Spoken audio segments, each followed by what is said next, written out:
surprising to me was the amount of concentration camps we've already have in the United States. We have 3,768. As you well can see, these places are here. As we zoom in our map, you'll probably see locations that are close to you. What started to surprise me was, why did we need so many concentration camps in the United States? What was our government thinking? What are their plans? I had someone actually send me a picture of an actual letter that was written. This letter actually shows that Congress of the United States, the House of Representatives, this letter was written for civilian inmate labor program and civilian prison camps.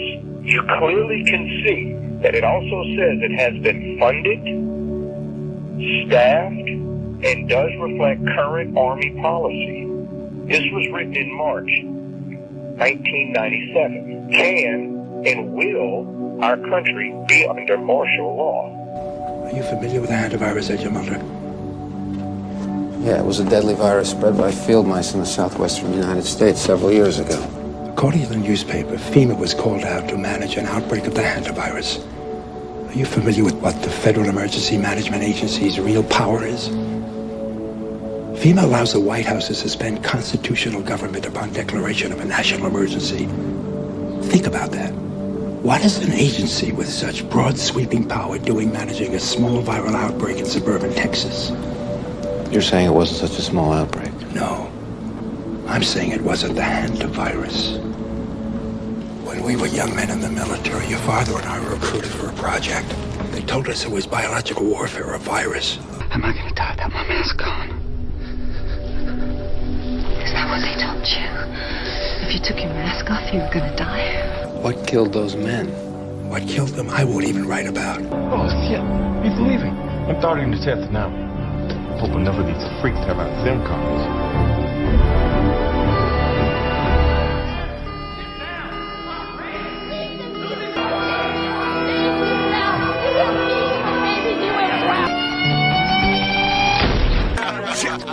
We got movement in the tree line! Fuck, something's wrong. What the fuck's wrong with you? Fuck. Oh! It's my head! It's my head! Get up! Oh, help me! My head up! Help me! What the fuck is wrong with you? Come on, get up! Get the fuck up!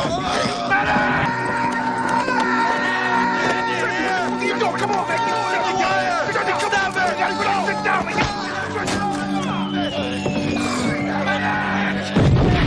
I'm synthesizing mind-altering drugs. Not the street stuff. They had us. They were scared, you know. They were worried. They figured you guys never saw even a bad trip. And believe me, I've had my share. Do not compare to the fury of the ladder. Ladder? Yeah, that's what they called it. A fast trip straight down the ladder. Right to the primal fear, right to the base anger. I'm telling you, man, it was powerful. We have no context for what killed those men, or any appreciation of the scale at which it'll be unleashed in the future. Transmit complete.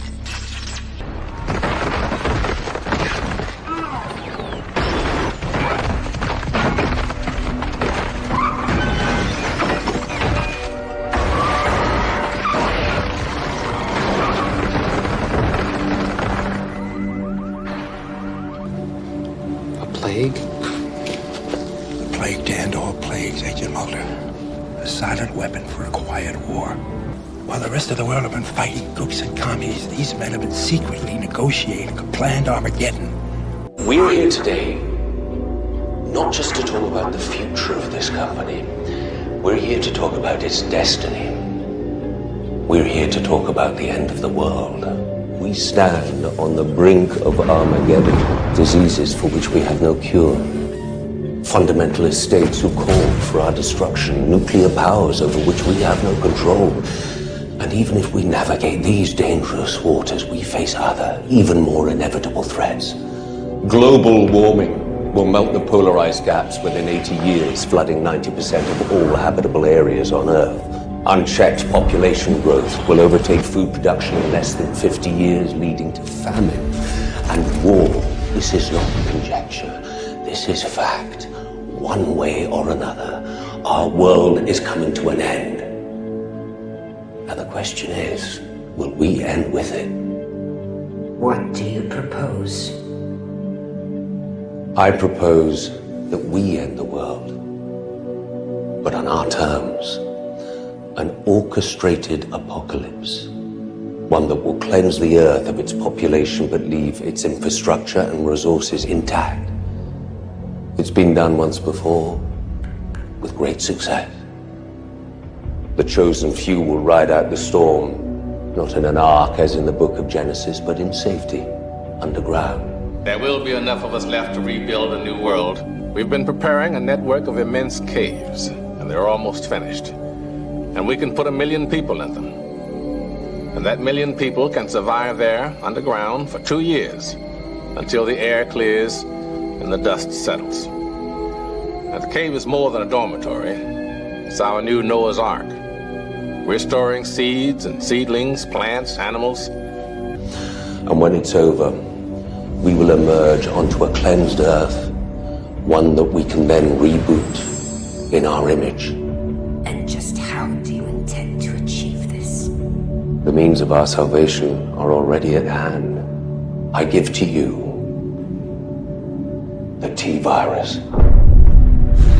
This journey is going to last until about the year 2030, so we're not quite halfway through yet. The president will declare a state of emergency, at which time all government, all federal agencies will come under the power of the Federal Emergency Management Agency, FEMA, the secret government.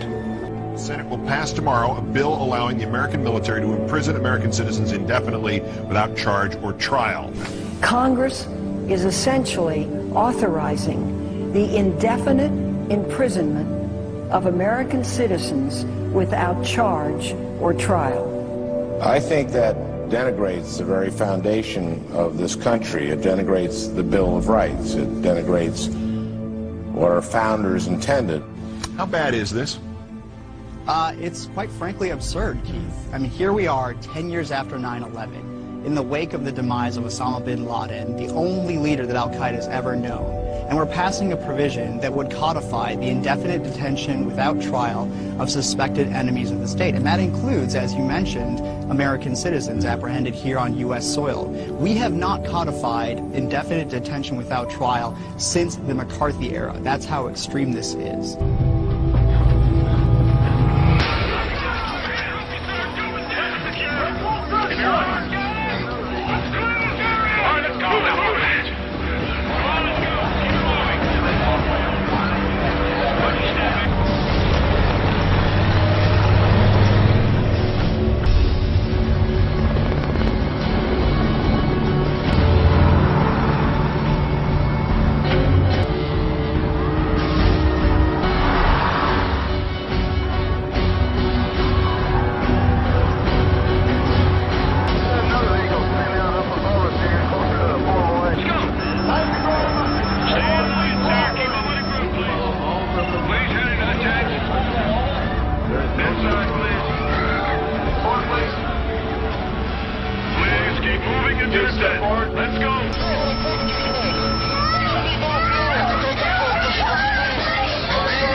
I'm a sheriff. She's a doctor. You know these. What the fuck is going on here? If you just tell us what's going on, maybe we could actually help you.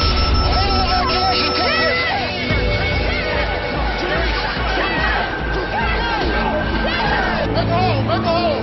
Coming through!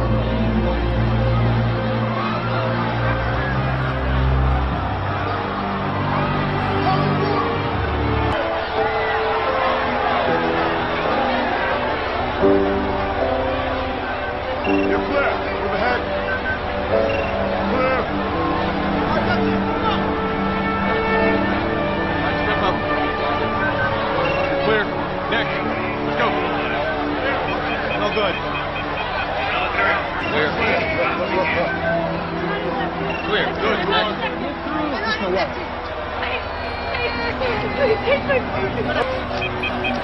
No good. No good. What? No.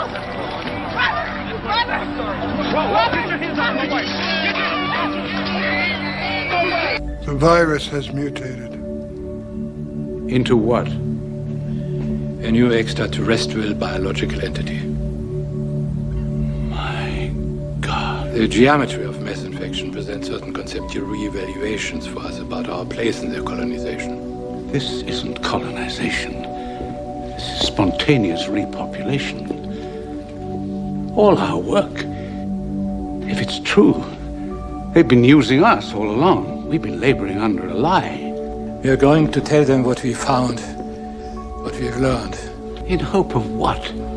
Learning that it's true? That we are nothing but digestives for the creation of a new race of alien life forms? By cooperating now, we are but beggars to our own demise. Hello, Art? Yes. Hi. I don't have a whole lot of time. Well, look, let's begin by finding out whether you're using this line properly or not. Area 51. Yeah, that's right. Were you an employee or are you now? A former employee. Former employee. I was let go on a medical discharge about a week ago, and I've kind of been running across the country. Oh man, I don't know where to start. They're gonna they'll triangulate on this position really soon. You can't spend a lot of time on the phone, so give us something quick. Okay. Okay. What we're thinking of as aliens, Art, they're extra-dimensional beings that an earlier precursor of the space program made contact with. They are not what they claim to be. They have infiltrated a lot of aspects of the military establishment, particularly the Area 51. The disasters that are coming,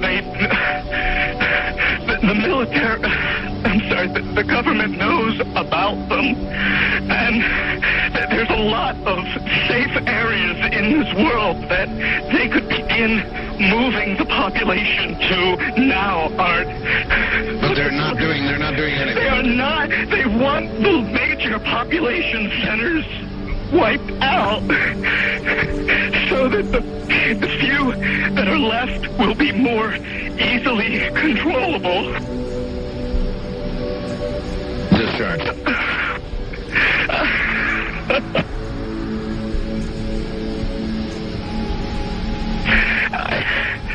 I started getting...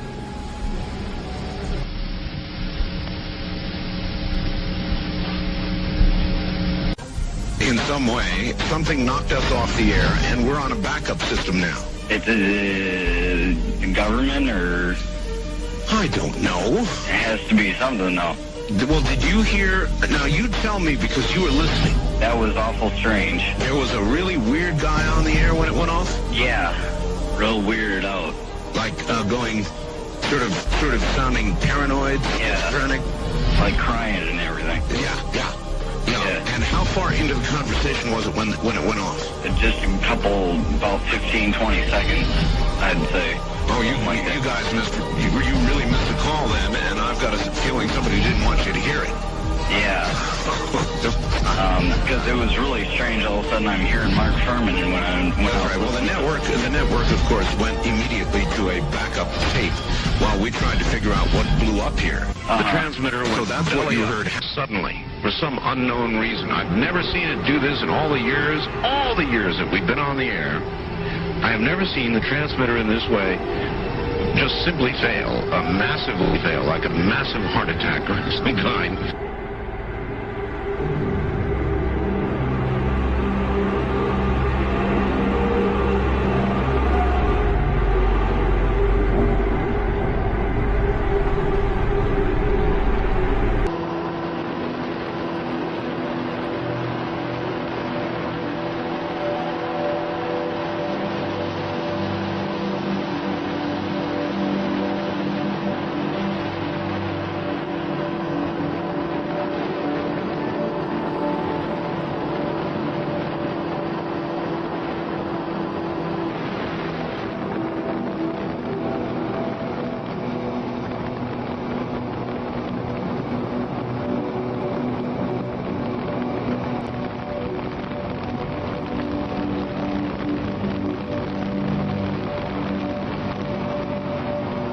The FEMA plans to imprison American citizens have generated a lot of interest around the country in locating the potential prison camps throughout the country.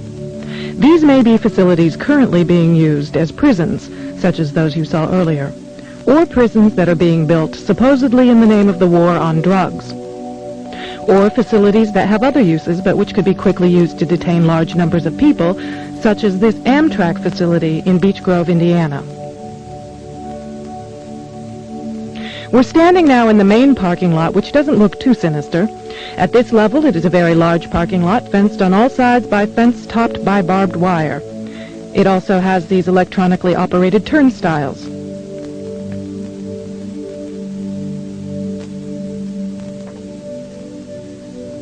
There is also a surveillance camera, just like we saw at the FEMA facility, pointing out to the parking lot, and a helicopter windsock. All of these apparent security measures are particularly unusual here, because this is a very low crime area, and this facility is nothing but an old train repair station with nothing in it worth stealing.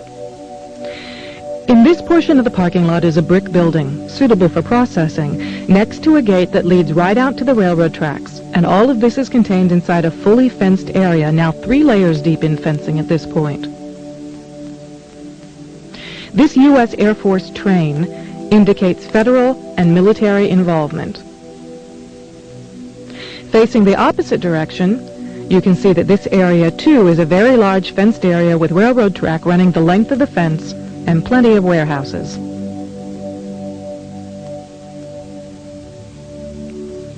This facility was supposed to have closed in June of 1993, yet instead several $1 million in federal funds have been spent on supposed renovations over the past 2 years. Helicopter windsocks and markers are evident throughout the property. This small building is the only way into a particular fenced area. Inside this building, we see more of the motion-activated detectors, electronic turnstiles, and prison bars.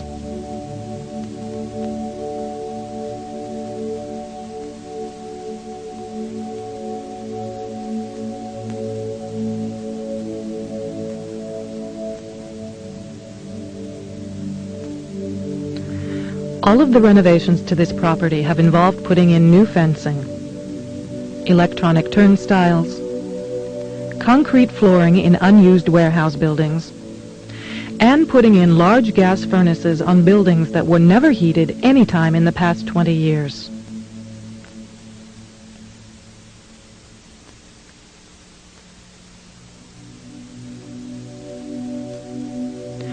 Outside this building is fencing and a cattle run section of fence, all topped by barbed wire, pointing inward, not to keep people out, but to keep people in. This was common throughout the facility, particularly the new fencing that had been erected.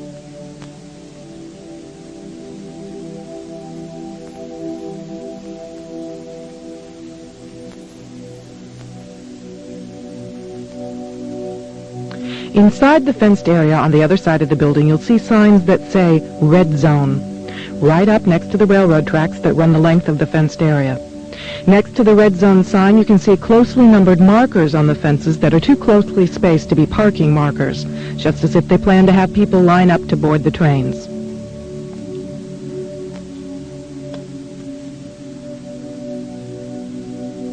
Here's a helicopter marker on the power lines outside the facility, indicating expected helicopter traffic, and again, another tall radio antenna. Looking around, you can get an idea of how huge this place is and how many people it could contain in its fenced-in area.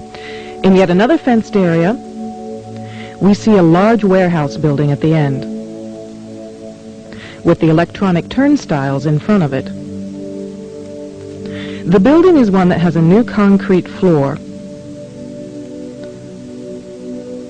and its doors and windows have all been blocked. Outside, there are new gas pipes.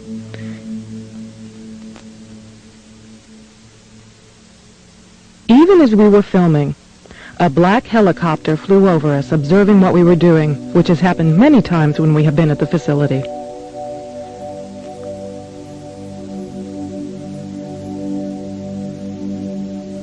The gas lines and gas pipes at the facility run the length of the buildings.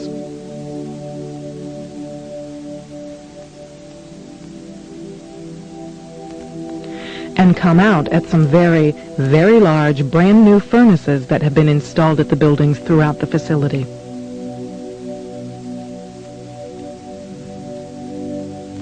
We found this crane, which has seen better days, but is plainly marked U.S. Army in the middle of the stockyard.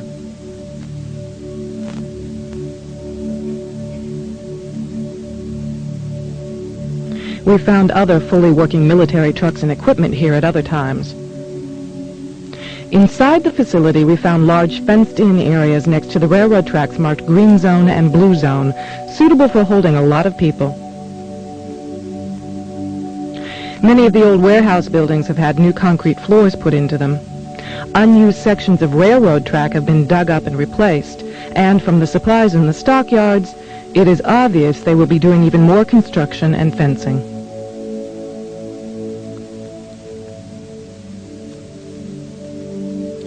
Senator Lugar of Indiana recently obtained more federal funding to renovate this facility, which is supposedly only for the repair of broken trains and where most of the buildings on the property haven't been used for years.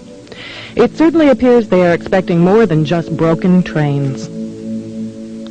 This tower, overlooking the entire facility at one end of the facility along the railroad tracks, also has a radio antenna on it with a ladder up inside of it. It would make an excellent watchtower.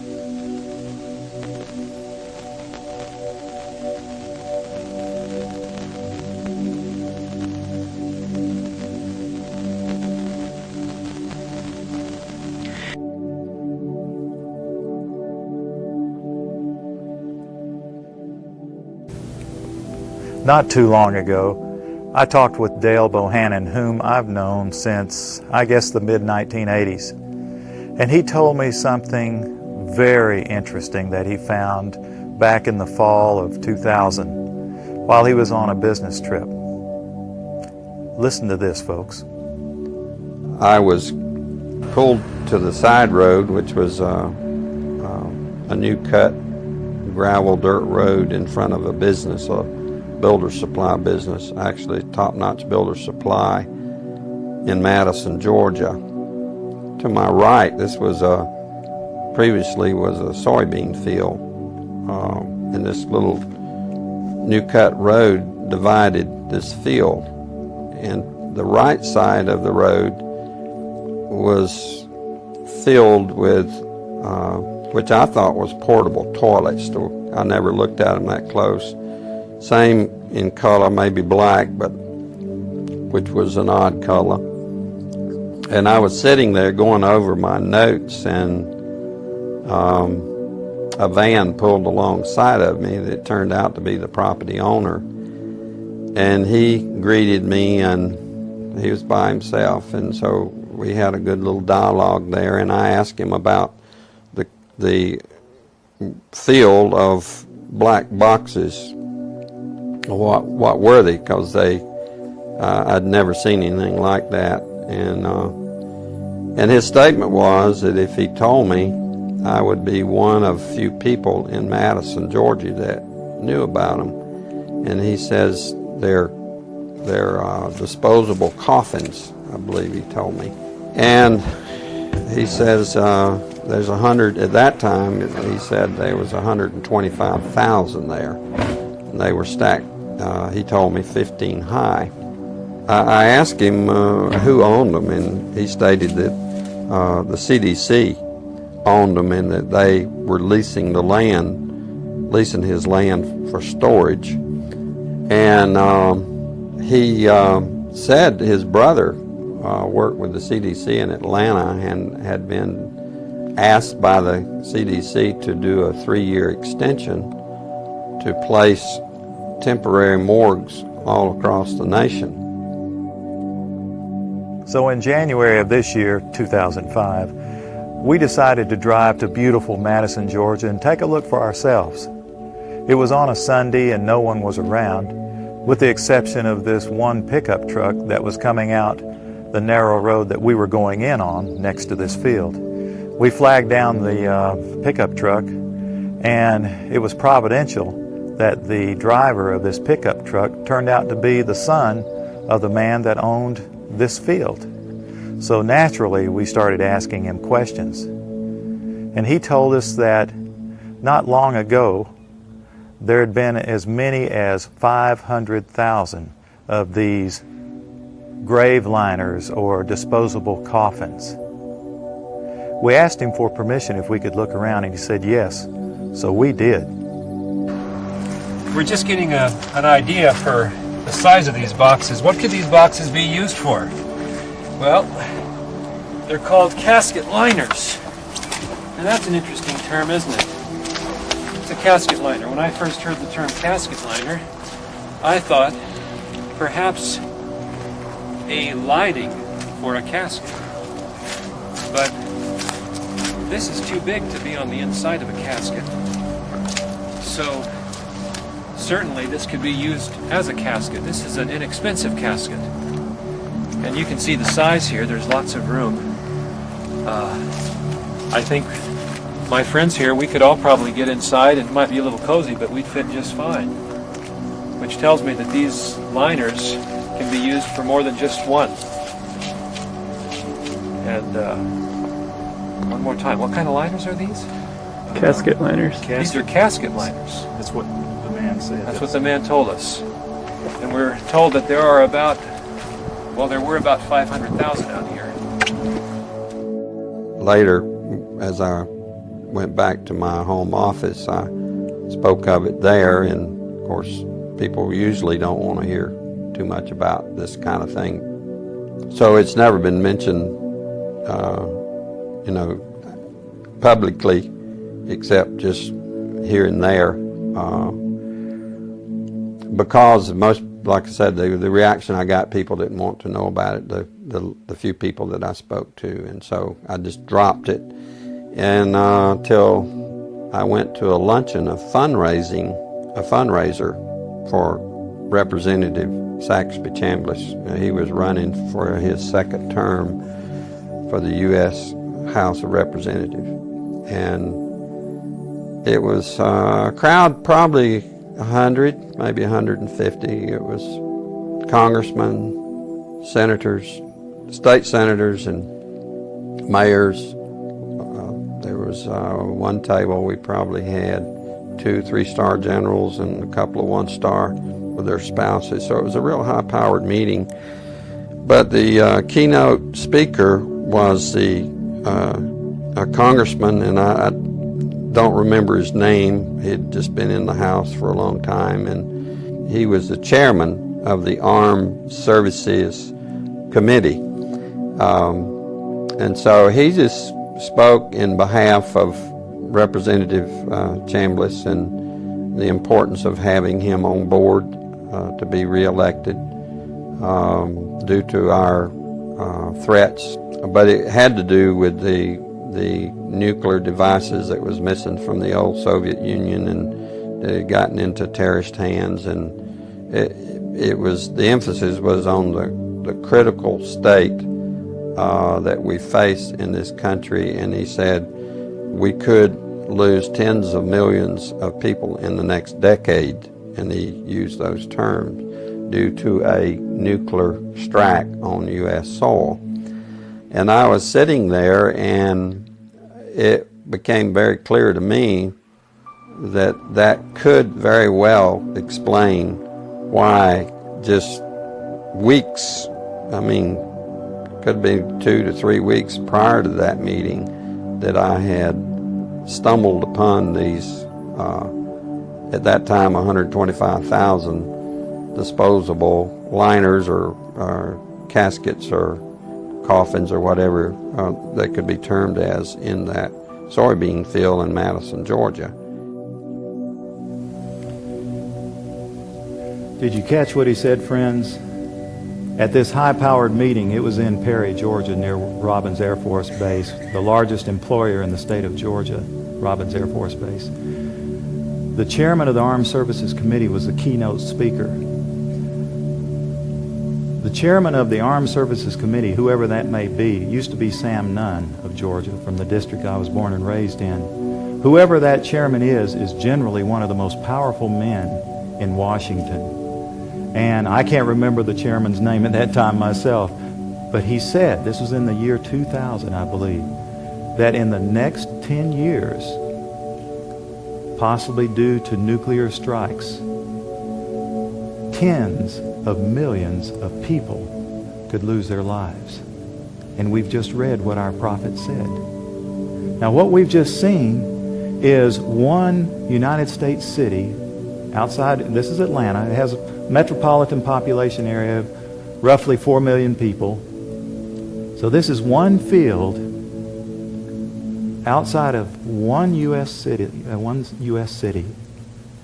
and the brother of the man that owns this field, that the government is leasing this field from to store these disposable coffins, this brother was given 3 years to set up temporary morgues around the country. Now, we found the website that we think these disposable coffins were made at, and we noticed that the lids that they're advertising on the website were rounded. But the lids, hundreds of thousands of lids there. The lids we found, folks, were flat, and they were reinforced.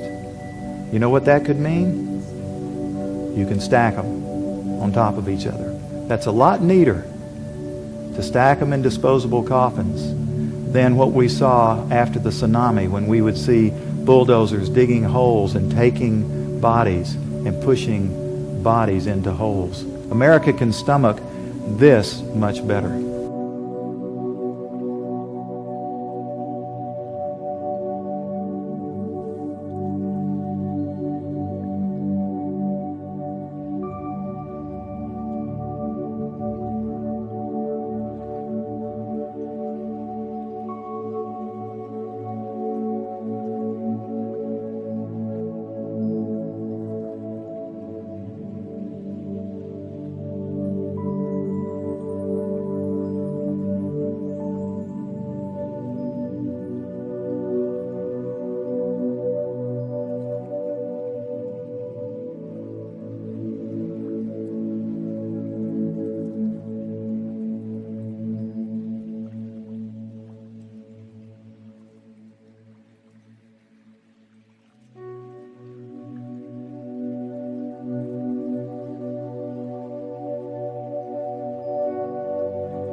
This is Aaron Russo, a filmmaker and former politician. To his left is Nicholas Rockefeller of the infamous Rockefeller banking and business dynasty. After maintaining a close friendship with Nicholas Rockefeller, Aaron eventually ended the relationship, appalled by what he had learned about the Rockefellers and their ambitions. I got a call one day from an attorney woman I knew, and she said, "Would you like to meet one of the Rockefellers?" I said, "Sure, I'd love to." And we became friends, and he began to divulge a lot of things to me. So he said to me one night, he said that there's going to be an event there, and out of that event, you're going to see, we're going to go into Afghanistan, so we can run pipelines from the Caspian Sea. We're going to go into Iraq to take the oil and establish a base in the Middle East, and we're going to go into Venezuela and try and get rid of Chavez. And the first two they've accomplished. Chavez they didn't accomplish. And he said you're going to see guys going into caves looking for looking for people that they're never going to find. You know, he was laughing about the fact that you have this war on terror. There's no real enemy. He's talking about how by having this war on terror, you can never win it because so it's an eternal war, and so you can always keep taking people's liberties away. And I said, how are you going to convince people that this war is real? He says, but the media can convince everybody it's real. I mean, you know, it's just that you keep talking about things, you keep saying it over and over and over again, and eventually people believe it. You know, you created the Star Reserve in 1913 through lies. You create 9/11, which is another lie.